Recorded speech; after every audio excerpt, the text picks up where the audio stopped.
Monsieur le chef de mission, encore vous avez la parole pour votre mot de bienvenue. Et aujourd'hui, nous allons ouvrir notre session sur la prévention de conflits basés sur la transhumance. C'était concerné parce que l'agriculture concerne les agriculteurs, l'élevage, les éleveurs. Ça tombe bien parce que demain, à la fin de notre session, nous allons faire une session de simulation pour voir comment on assimile la résolution d'un conflit de manière effective. Alors, Accord Organisation des droits sud-africains exerce ses activités ici à Centrafrique depuis quelques années avec l'appui très apprécié de l'Union européenne qui appuie les activités de sa politique en Centrafrique. Et prochainement, au mois de novembre, on va avoir journée porte ouverte sur les 60 ans de coopération entre l'Union européenne et la Centrafrique. Et sans plus attendre, peut-être, Monsieur le ministre, l'intérêt de cette session, nous allons parler à la fois des questions de sécurité, de gestion de conflits, basées sur la transhumance, qui est un élément important, qui est dans l'accord de paix. Alors, le dossier le plus important aujourd'hui, c'est l'accord de paix. Et tout ce que nous faisons autour de cela rentre bien sûr dans cette activité. Donc, encore une fois, merci infiniment d'être présent. Et puis, nous allons, avec les cadres ici présents, faire un travail, j'espère, qui va être utile dans le règlement différents qui les opposent entre agriculteurs et éleveurs dans ce pays. Merci, monsieur le ministre. Merci beaucoup. Okay.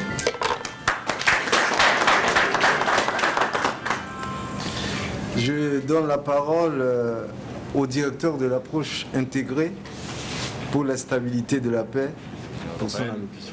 Pour voir comment procède la mise en œuvre de l'accord, on a eu la possibilité de rencontrer son Excellence le Président de la République, les Premiers ministres, les gouvernements. Et je dois dire que c'est très important pour nous voir comment il y a un engagement des autorités de Ntaruga. Et on a commencé à discuter comment on peut faire un peu plus pour le soutien d'une solution pacifique à la crise de la Centrafrique à l'époque. Et pour moi, c'est vraiment un plaisir, un honneur de revenir ici 2 ans plus tard et voir combien de travail a été fait ensemble. Moi de mon côté, vous ici localement, et avec tous les partenaires nationaux, pour donner un suivi concret à cet accord et pour le mettre en place. Donc Khartoum, mais aussi maintenant la mise en place, ce sont des éléments importants. Je voudrais souligner aussi le rôle que votre ministère a dans toute cette mise en œuvre. La transhumance est un élément important de la vie sociale, de la structure même de la région qui fait partie de la Centrafrique. Et c'est une opportunité, mais c'est aussi un élément de complexité qu'il faut bien gérer. Et là, je reviens au concept de la prévention des conflits.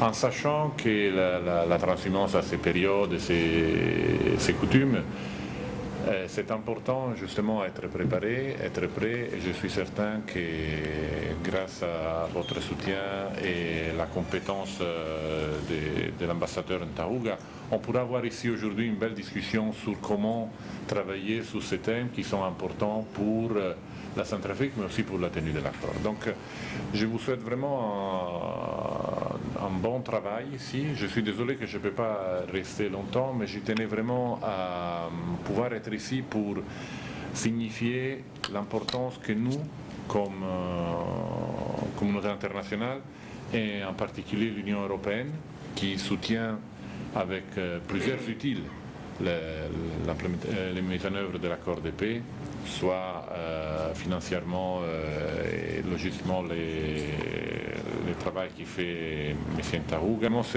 C'est une belle occasion de voir la vulgarisation de l'accord dans votre ministère. Merci encore pour votre engagement et merci pour cette opportunité. Ok, merci beaucoup.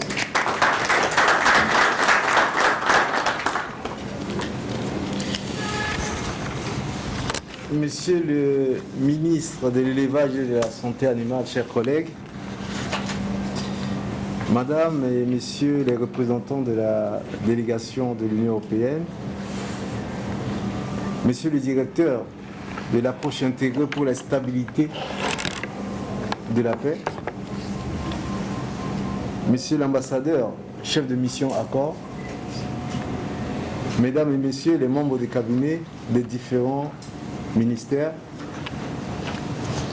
Mesdames et Messieurs les directeurs généraux et directeurs régionaux, chers participants. L'atelier de renforcement des capacités sur la gestion constructive des conflits, organisé au profit des cadres du ministère de l'Agriculture et du Développement rural et du ministère de l'Élevage et de la Santé animale, me donne l'opportunité d'exprimer toute ma gratitude à l'endroit des partenaires au développement pour l'appui indéfectible apporté à la République centrafricaine en vue de la consolidation de la cohésion sociale et de la paix. En effet, la transhumance, qui a toujours été le mode d'exploitation des zébus dans les savanes soudaniennes, était bien accueillie dans les communautés établies de chasseurs-agriculteurs. Ainsi, l'intégration socio-économique de la communauté d'éleveurs de bovins transhumants a permis la transformation de l'agriculture centrafricaine depuis l'indépendance à nos jours. L'élevage transhumant a contribué à la prospérité de l'économie centrafricaine au cours des décennies 1970-1990 à travers le commerce du bétail et l'autosuffisance du pays en viande de bœuf.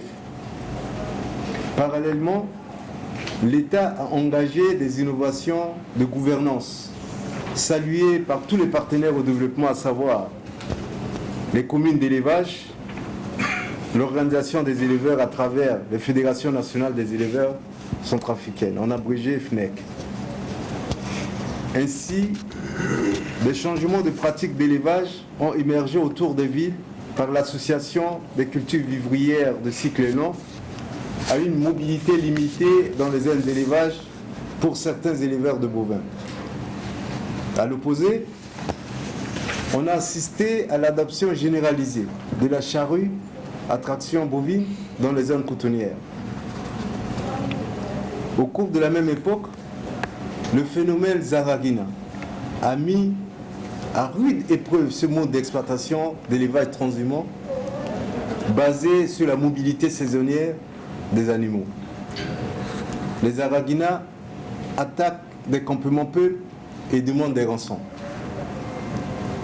Depuis 2012, la crise politico-militaire a bouleversé les pratiques d'élevage pastoral avec l'ampleur des représailles et contre-représailles entre les communautés. Elle est soldée par la décapitalisation sans commune mesure des éleveurs. D'autre part, alors que le groupe armé a mis en péril l'élevage transhumant en RCA, il convient de relever qu'il est aussi confronté à des défis grandissants dans le bassin du lac Tchad. Il s'agit notamment de la nette dégradation des ressources naturelles et des déficits irréguliers de pluie à cause du changement climatique, avec son corollaire, la concentration saisonnière des troupeaux dans le nord de la République centrafricaine et de la méfiance grandissante à l'écart de la transhumance transfrontalière en raison de multiples mouvements armés qui déstabilisent les États et de l'armement des convoyeurs et hébergés en mouvement. Ainsi, la transhumance qui était saluée par les bienfaits économiques et sociaux est devenue une menace sur la sécurité régionale à cause des bandes armées qui volent le bétail ou tentent de s'accaparer d'espaces pastoraux. Ce rappel historique sur les bienfaits de la transhumance et les ressentiments de nos communautés était nécessaire pour vous permettre de mesurer les enjeux sur le plan national et sous-régional. Mais sur le plan national, l'accord de politique pour la paix et la réconciliation vise à œuvrer à l'inclusion sociale, au respect de la diversité culturelle, à la gouvernance concertée des ressources pour garantir la cohésion sociale suivant la vision du président de la République, chef de l'État, le professeur Faustin Archange Touadéra. Aussi, tout agronome zootechnicien ou vétérinaire est sensibilisé aux bienfaits de l'association agriculture-élevage, condition de l'exploitation durable de nos écosystèmes tropicaux. Il vous appartient donc de trouver les innovations techniques pour atténuer les effets du changement climatique qui sont à l'origine des bouleversements relevés et motiver une étroite coopération entre agriculteurs et éleveurs pour leur intérêt commun, l'essor de notre économie et la cohésion sociale. Par exemple, l'herbe Pennisetum giganteum, puissante et envahissante plante fourragère en cours d'adaptation à l'ICRA, pourrait contribuer à accroître la disponibilité en fourrage et réduire la pression sur les espaces de plus en plus vastes. À vous, partenaires techniques et financiers, je voudrais réitérer l'indéfectible attachement du gouvernement dirigé par le Premier ministre, son Excellence Firmin Grebada, à l'accord politique pour la paix et la réconciliation en RCA. Cet atelier va y contribuer sans doute.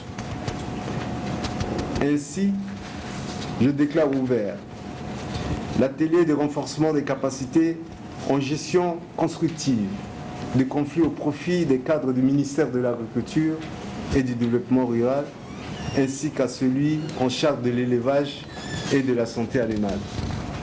Merci pour votre attention.